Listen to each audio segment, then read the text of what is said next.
Satan, Lucifer, the devil. No matter what specific form that we talk about, it's ultimately an archetype, a facade that we interface with and reference to point toward a very real being that we can't fully comprehend.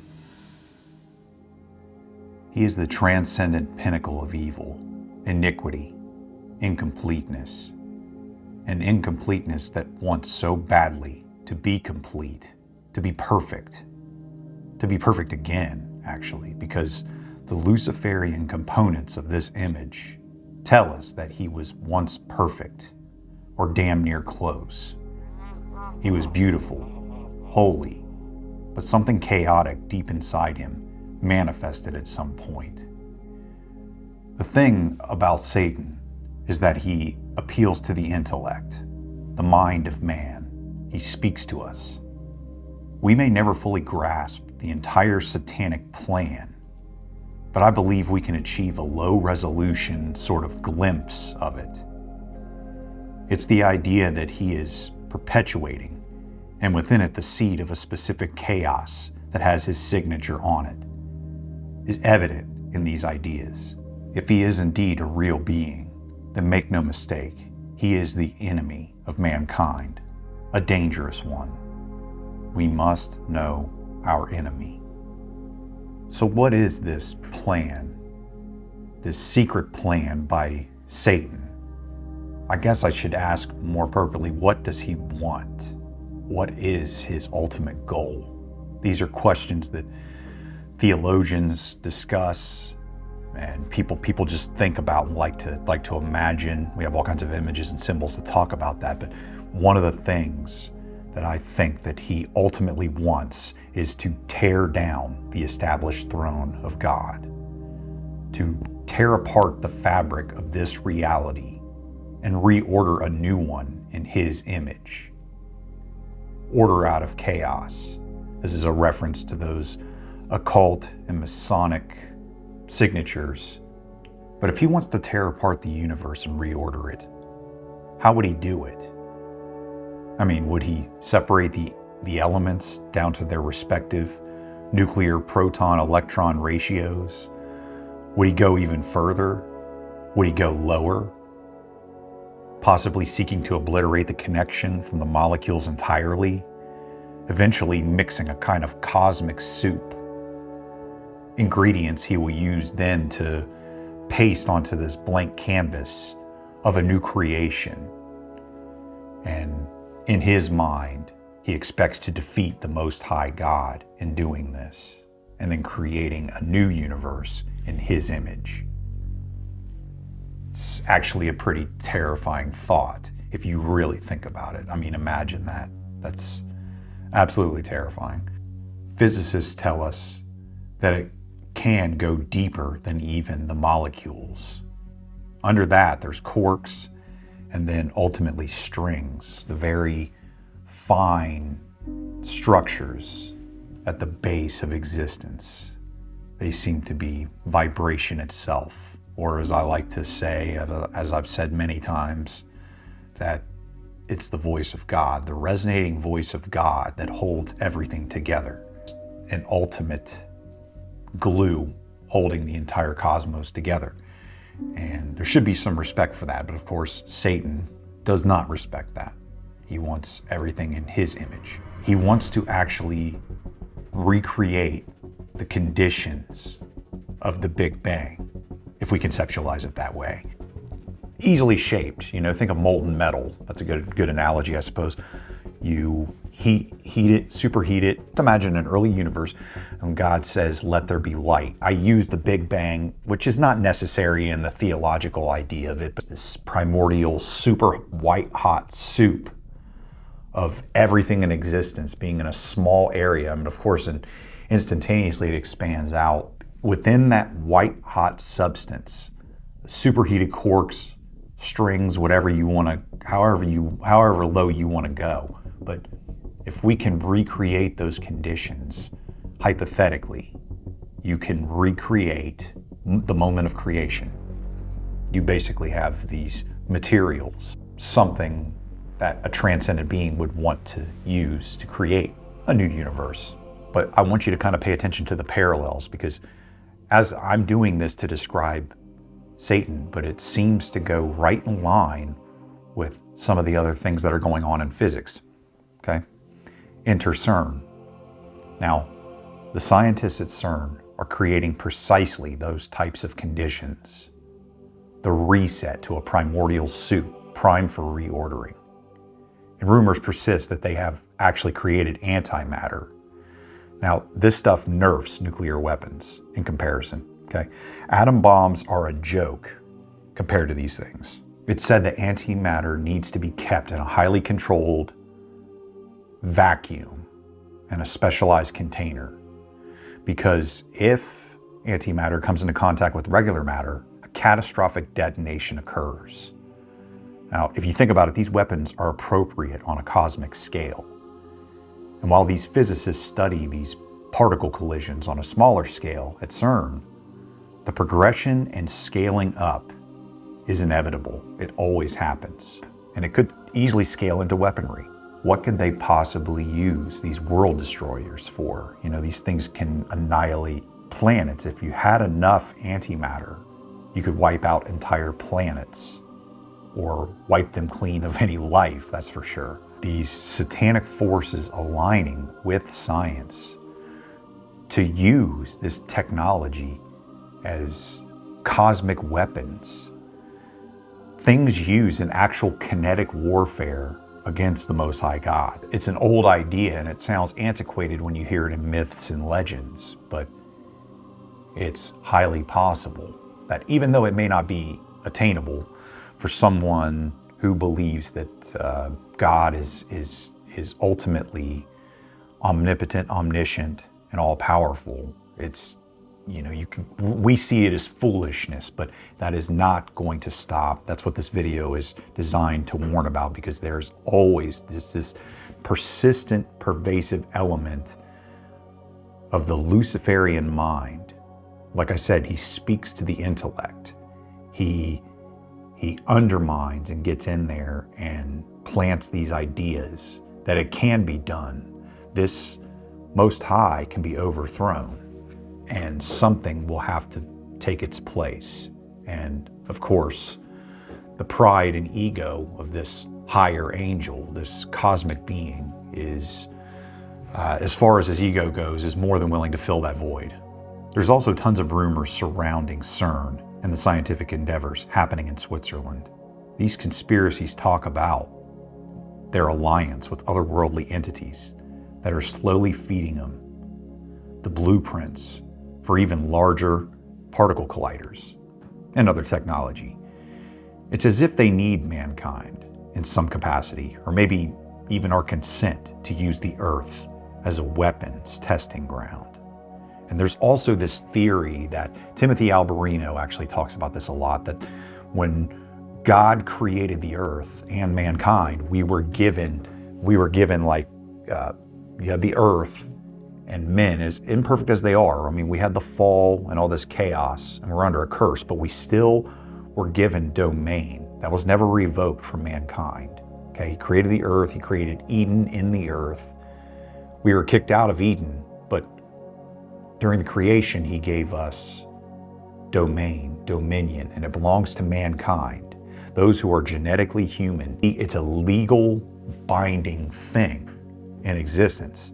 It's mankind cannot be usurped. Now, this is one theory of why the giants came along and the fallen angels and the Nephilim kind of intermixed their genetics with humankind, because legally speaking, if they can get, they can inherit and usurp that dominion of the earth, which I think is that's a fascinating theory, which I think there may be some credence to that.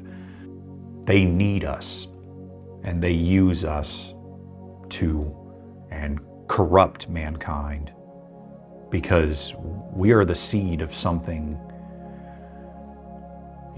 Our potential ultimately in eternity is upward. I'll just put it that way. Just to simply put it, we have a lot of potential, and I'm not going to pretend to know exactly what that is, but They know that they have to snuff out the seeds while they can. CERN even fulfilled one of the most ancient occult tropes recently. Now, the alchemist.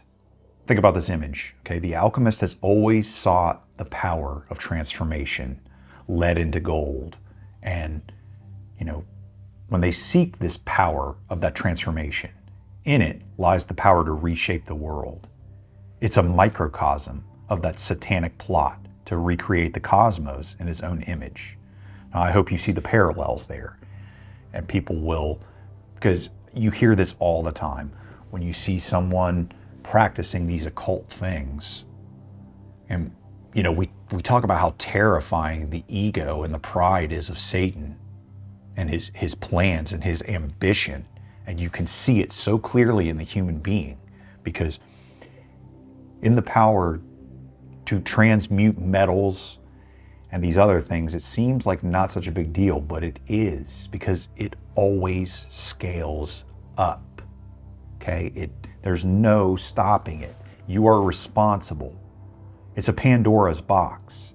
You unleash these things into the world. I mean, this is why we're supposed to guard our mouths and not speak foolishly or recklessly, because we do it through our words, our actions, everything that we choose to give our attention to that can potentially become idols. I mean, the alchemist does this in small ways, and in it is that seed of chaotic recreation at some point. That's what it'll eventually become. But in 2025, physicists at CERN's Large Hadron Collider achieved the transmuting of lead into gold, albeit for a fleeting fraction of a second. This scientific feat, though microscopic and temporary, fulfills the alchemist's ancient dream of turning a base metal into a precious one. But like I said, it doesn't matter. The end result does not matter. It's the intention. Can you not see the intention? The arts of the occult have always been taboo, but I think an oversimplification has occurred when we review this in history. When people look back at these alchemists, they say, well, people wanted to take a relatively useless or invaluable material like lead and transform it into gold because greed. They want to oversimplify the sin. They're sort of imagining these guys as just taking something invaluable, turning it into something valuable from the monetary value. And they're missing the point. The real, true power of this and seductive quality of the occult is this transmutation, the overstepping beyond the boundaries of power to take elements of existence that were not meant to be transmuted and transmuting them into something else. And when that scales up, you have the seed of that seems harmless. The magic practitioner, the witch, the warlock, doing spells and, white magic, which don't get me started on that. That's going to be a full video coming soon. You can't transcend your own limitations. And when you try to transcend your own abilities and the limitations on those abilities, you are going to imprint your sin nature on these actions. We're going to F it up, man. I mean, that's the simple way of putting it. Instead of colliding the particles, they tried a new strategy when they created this lead into gold. Instead of crashing the lead directly into each other, they tried to aim it so that the particles near missed. They grazed each other. It was just like and in that grazing on the molecular level, I guess it created, friction, heat, whatever. I don't know exactly. I'm not a physicist, but the subtlety of that interaction. It's funny because these spiritual things are often missed. And it's always in the subtleties. And when people gloss over the details, they miss the substructure and there's a blueprint for the philosophy and the greater picture that's occurring in the outer or upper levels of existence. But it's these near misses that created this gold, and it didn't last long. I've been reading some crazy theories about how not only is antimatter, that when they're colliding this stuff at CERN, they get this residue of antimatter that has to be stored and vacuumed. An ounce is enough to, I mean, it's like an ounce would probably be worth like 10 nukes or something like that. There's also rumors about how when they put the antimatter in these containers, and I read a story about how they stored one near or at a college, and violence just started to break out. People were just on edge. It just disturbed the energy there and just created this really strange occurrence. But like I said, who knows? Who's to say it's even true? It's interesting to think about. There's a contradiction. There's a paradox. There's the paradox with the symbol. Now, when you see a symbol of or a picture depicting Satan, now these symbols, sometimes it's cultural, but sometimes when you see these images, something stirs in you. There's almost for most people, it's a warning. Something is amiss, dangerous, scary, definitely scary. And that means that the symbol is fulfilling its purpose. But do I think that this devil is running around with horns and hooves and red skin? No, it's so far he's all of those symbols. He's as far as him coming from his plane of existence into ours, which you can say they exist simultaneously, but he's a shapeshifter and not so many words to spare you an explanation. He interfaces into this reality, and there's calling cards, and those symbols point to other things. These things are amalgamations of older pagan gods and themes, occult beings that have been contacted. And actually, he's appeared. There's been appearances of the devil for as long as man's been around. We've interacted with these strange beings, and you can call them satanic, and they're anthropomorphic animals sometimes. Like I said, they're only pointing to something more transcendent, far above. And we can there's sort of a place, they can take us to a place where we can stand, look upward as we're taking in the information in the symbol, and we can see a low resolution picture of what's happening on the higher cosmic stage. You don't have to be a genius. This stuff, you don't have to be high IQ to get this stuff. Children understand this. This is why Christ said that the kingdom of heaven belongs to such as these. And he was talking about the group of children that are trying to come to speak to him, and the apostles. I think it was the apostles or the parents that were trying to tell the kids to stay away from Christ, and he said, no, don't stop them. The kingdom of heaven belongs to such as these. Children understand it.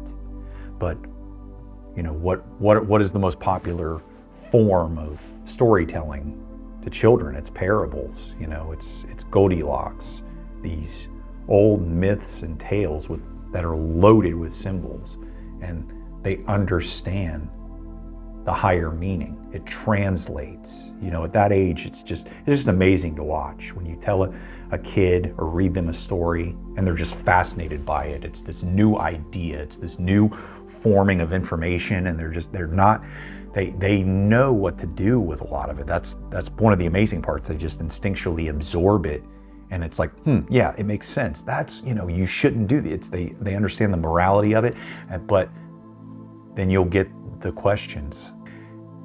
I guess what I'm saying is that all of us can take this kind of knowledge in. It's not esoteric. That's the huge thing I have with the occult.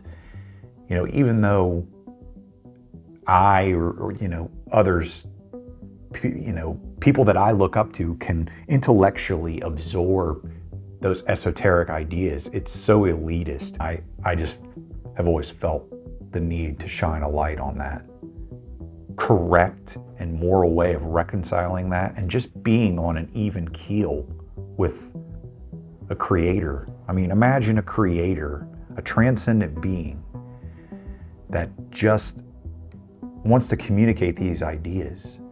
You do not have to be a genius. You don't have to study for 35 years and live alone and practice these rituals. And you can be a child. You can be a child and understand it. And then there's the idea of the prodigal. You come back. You come back. It's a beautiful thing. I mean, it's always, because that's just human nature. It's the transgression and the sometimes falling away and running away, and then eventually reconciling, and just the moment of, you know, the lost coming back, that being that lost sheep, or helping find those lost sheep and bringing them back, finding the truth together. But ultimately it comes down to this Luciferian intellect, the Luciferian urge to appeal to that intellect. And it occurs in men, and it's coming from somewhere. It's just intrinsic. It's you can call it the sin nature. It's just a lack of respect for the source. It's just inescapable, the relationship to the creator. There has to be submission to that creator. And if you disagree with me, that's fine.